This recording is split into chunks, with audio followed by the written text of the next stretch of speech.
প্রাণপ্রিয় দেশবাসী, আমাদের প্রত্যেকের পবিত্র দায়িত্ব হচ্ছে এই পাতানো নির্বাচন বর্জন করা, বাংলাদেশের প্রতিটি নাগরিককে সচেতন করা, সোচ্চার করা যেন এই পাতানো নির্বাচন বর্জন করে।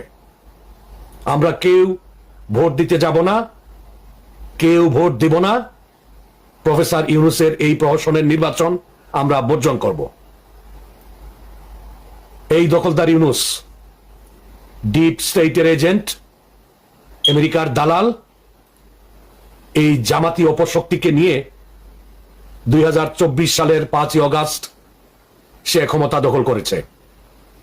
ক্ষমতা দখল করে স্বাধীনতার পর থেকে 54 বছরেও বাংলাদেশের যে ক্ষতি হয়নি, এই 17-18 মাসে তার চেয়েও 1000 গুণ বেশি ক্ষতি করেছে।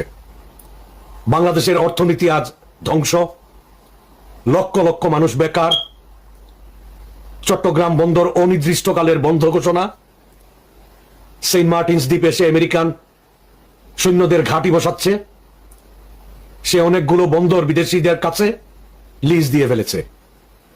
তার বিনিময়ে সে মোটা অঙ্কের প্রচুর টাকা হাতিয়ে নিয়েছে। বাংলাদেশে ইউনূসের যতটা ব্যবসা প্রতিষ্ঠান আছে, শত শত ব্যবসা প্রতিষ্ঠান আর নিজস্ব প্রতিষ্ঠান আছে, তার মধ্যে লাভজনক হচ্ছে গ্রামীণ ব্যাংক, গ্রামীণ ফোন। বাংলাদেশের মুক্তিকামী, মুক্তিযুদ্ধের পক্ষের, স্বাধীনতার পক্ষের প্রত্যেকটি মানুষের দায়িত্ব হচ্ছে গ্রামীণ ব্যাংক, গ্রামীণ ফোন পরিত্যাগ করা, বর্জন করা। আপনারা গ্রামীণ ফোনের যদি গ্রাহক হয়ে থাকেন, নাম্বার ঠিক রেখে অন্য অপারেটরের সাথে চলে যেতে পারেন। আপনাকে আপনার নাম্বার বদলাতে হবে না। তাই দেরি না করে আজকেই গ্রামীণ ফোন বর্জন করুন। গ্রামীণ ফোন ব্যবহার থেকে বিরত থাকুন। গ্রামীণ ফোন, গ্রামীণ ব্যাংক ব্যবহার করা মানে হচ্ছে ইউনূসকে অর্থনৈতিকভাবে সাহায্য করা। আপনারা নিশ্চয়ই জানেন, ইউনূসকে যে শান্তি নোবেল পুরস্কার দেয়া হয়, এটা ইউনূসের একার নয়।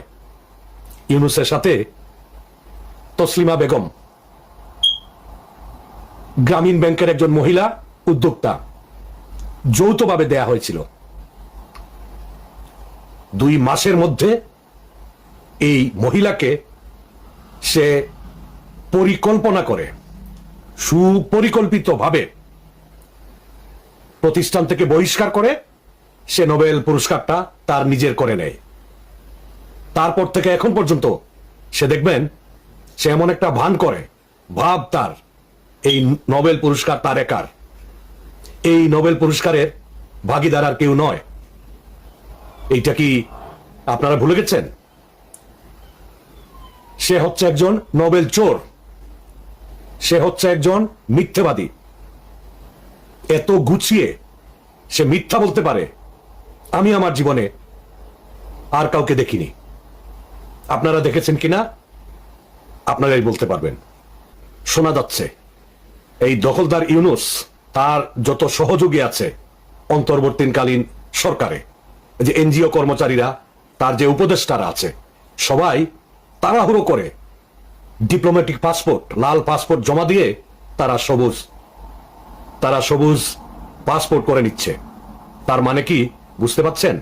তার মানে হচ্ছে এই ইউনূস বাংলাদেশের যা ক্ষতি করার সে করে ফেলেছে। বাংলাদেশকে শত শত বছর পিছিয়ে দিয়েছে।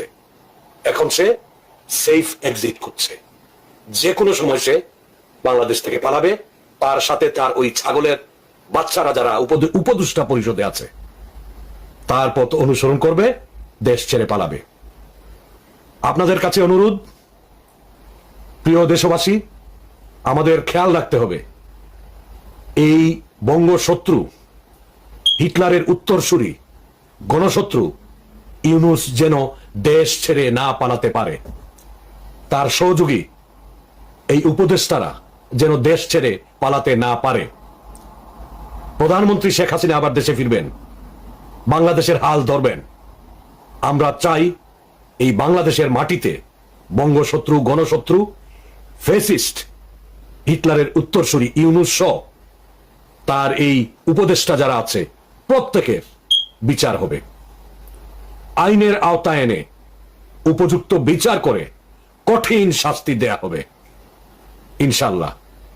আমি আবারও অনুরোধ করছি, দেশমাতৃকার প্রয়োজনে আপনারা প্রত্যেকে নিজ দায়িত্বে যে যেখানে আছেন, যে অবস্থায় আছেন, 12 তারিখের সাজানো পাতানো প্রহসনের নির্বাচনে অংশগ্রহণ করবেন না। এটা কোনো নির্বাচন না, এটা হচ্ছে দেশ বিরোধী, দেশ ধ্বংসকারী ইউনূসের প্রহসনের নির্বাচন। এই নির্বাচনে অংশগ্রহণ করে কারো কোনো লাভ নেই। আপনি ভোট দেন আর না দেন, ফলাফল কিন্তু নির্ধারিত। নির্বাচনের ফলাফল সে ঠিক করে রেখেছে, ফলাফল নির্ধারিত। সে অন্তর্বর্তীকালীন সরকারের নামে জামাতি জঙ্গিদেরকে নিয়ে দেশ চালাচ্ছে। তার সর্বচেষ্টা, জ্ঞানে জ্ঞানে মননে সে জামাতকে বিজয়ী করে রাষ্ট্র ক্ষমতায় বসাবে। বিএনপির হাতে মূলা ধরিয়ে দিয়েছে। এক কথায় বলবো, বিএনপিকে বলদ বানিয়ে ফেলেছে, বানিয়ে রেখেছে। বিএনপি তার কুটচাল বুঝতে পারছে না। বিএনপি এই যে নির্বাচন করছে, বিএনপির তাতে কোনো লাভ হবে না। যদি জামাতকে বিজয়ী না করতে পারে, তখন সে করবে কি? এই জামাত, বিএনপি আর ওই যে চিলড্রেন্স পার্টি, টুকাই বাচ্চা কয়েকগুলো আছে জামাত, ওরা তো শিবির ছিলই, ওরা আবার ওই তাদের ঘরে ফিরে গেছে। তো এদেরকে দিয়ে একটা কোয়ালিশন সরকার তৈরি করবে। এইটা হবে অবৈধ, আর দেশ আরো সংঘাতের দিকে যাবে যদি এইটা হয়। এই ধরনের কোয়ালিশন জাতীয় সরকার ইউনূস গঠন করে, ওরা 6 মাসও দেশ চালাতে পারবে না। আরো কেওয়াস হবে, আরো সংঘাত হবে, আরো প্রাণহানি হবে, দেশ আরো ধ্বংসের দিকে যাবে। এই গত 18 মাসে আমরা শত শত বছর পিছিয়েছি। বাংলাদেশের অগ্রযাত্রা অব্যাহত থাকেনি, থেমে গিয়েছে। আপনাদের নিশ্চয়ই মনে আছে 2024 সালের 8ই অগাস্ট ইউনূস বাংলাদেশের সংবিধান মেনে রাষ্ট্রপতির মাধ্যমে শপথ গ্রহণ করে।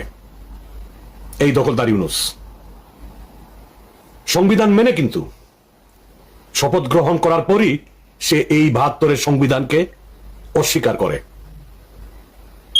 তারপরে তার মিষ্টি মিষ্টি কথা।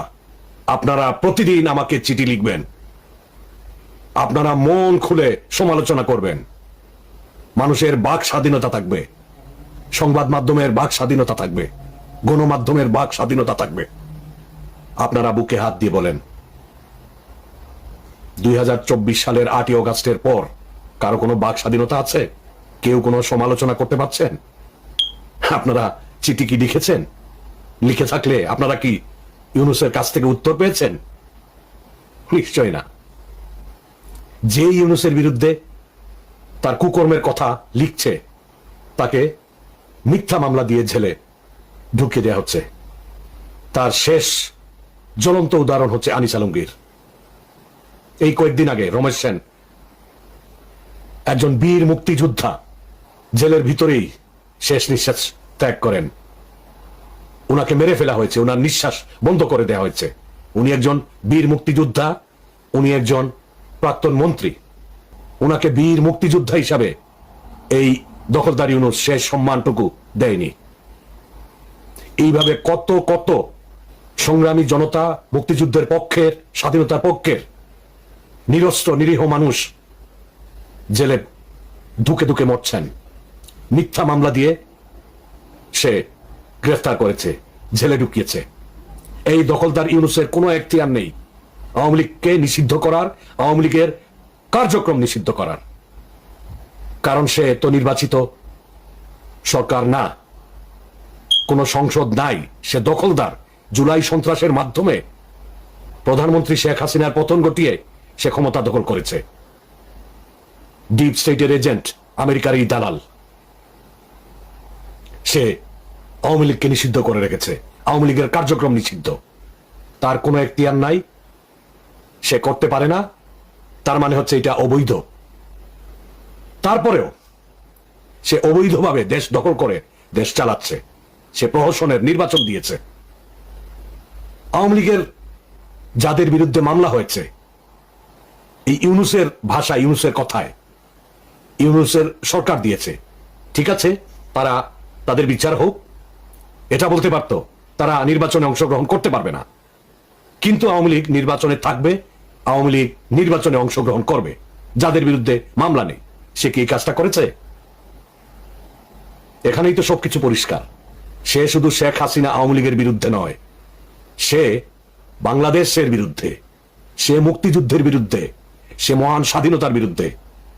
সে অবৈধভাবে ক্ষমতা দখল করার পর আপনারা যদি একটু ভেবে দেখেন, মুক্তিযুদ্ধের যত মোরাল ছিল, যত স্মৃতিস্তম্ভ ছিল, বঙ্গবন্ধুর যত স্ট্যাচু ছিল, সবগুলো সে গুড়িয়ে দিয়েছে।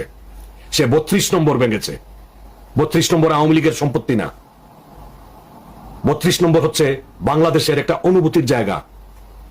এইখান থেকেই দেশের মুক্তিযুদ্ধ শুরু হয়েছে। এটা অনুভূতির একটা জায়গা, এটা শুধু একটা বাড়ি নয়। সে গুড়িয়ে দিয়েছে।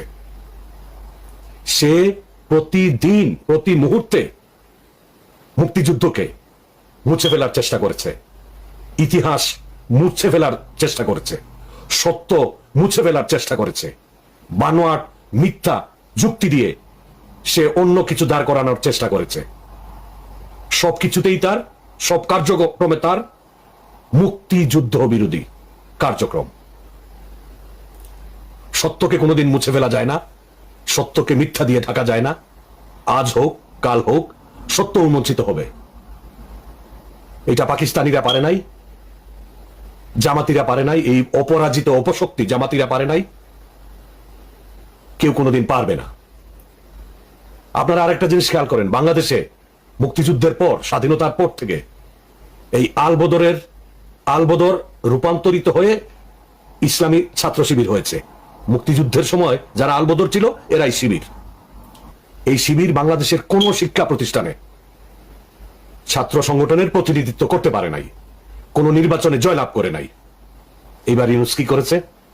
আপনি ডাকসু, জাকসু, চাকসু, রাকসু যেই বলেন, সবখানে সে শিবিরকে জিতিয়ে বসিয়েছে।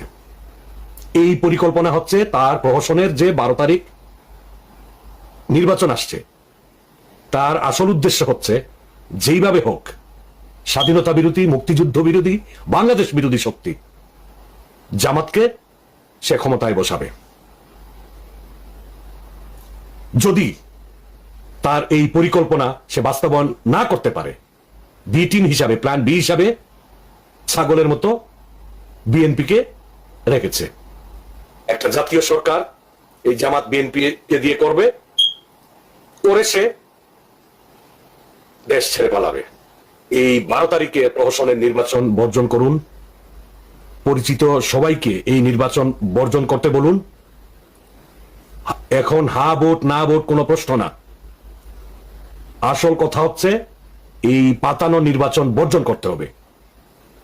যেখানে নৌকা নাই সেইখানে কোনো ভোট নাই, হানার তো প্রশ্নই উঠে না। আপনারা নির্বাচন বর্জন করুন।